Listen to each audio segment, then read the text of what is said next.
আমার শিক্ষক একবার একটি গল্প বলেছিলেন। এক ব্যক্তি তার ছেলেকে নিয়ে একটা পার্কে হাঁটছিল। তারা একসাথে হাঁটছিল। ছেলেটি গাছের উপর একটা কাক দেখে বলল, বাবা এটা কি, এটা কি? বাচ্চার বয়স ছিল 2 বছর। বাবা বলল, এটা একটা কাক।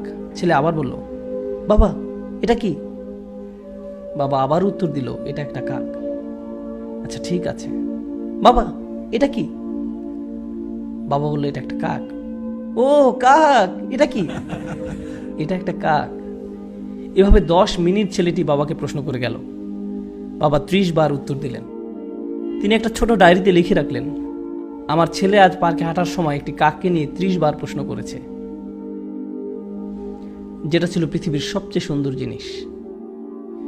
30 বছর পর, ছেলের বয়স এখন 2 বছর না, তার বয়স 32 বছর।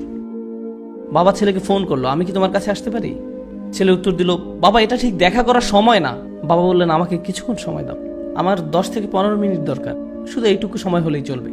চলো গাড়িতে করে বের হই, তোমার সাথে কিছু ব্যাপারে কথা আছে। ছেলে বেশ বিরক্ত হয়ে, ঠিক আছে। বাবা আসলেন এবং গাড়িতে উঠে ছেলেকে নিয়ে পার্কে গেলেন। ছেলে মহা বিরক্ত হয়ে বলল, এসব কি বাবা? আপনি কি খুব দ্রুত বলতে পারবেন? আমার কাজ আছে।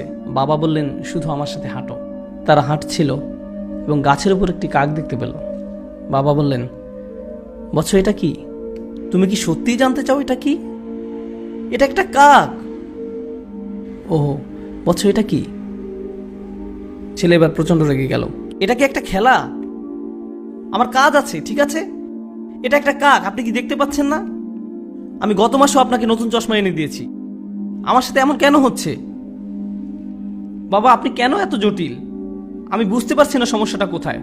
জাস্ট বলেন কি বলতে চান। আমি ব্যস্ত আছি, ঠিক আছে? বাবা তার ডায়েরির পাতা খুলে বলল, বৎস ঠিক এরকম একটা ঘটনা 30 বছর আগে ঘটেছিল। আমরা এই পার্কে হাঁটছিলাম, তুমি একটি কাক দেখেছিলে। তুমি 30 বার আমাকে এটার সম্পর্কে জিজ্ঞেস করেছিলে। আমি প্রতিবার হেসে উত্তর দিয়েছিলাম, আর এখন তুমি দ্বিতীয়বারও উত্তর দিতে পারছো না।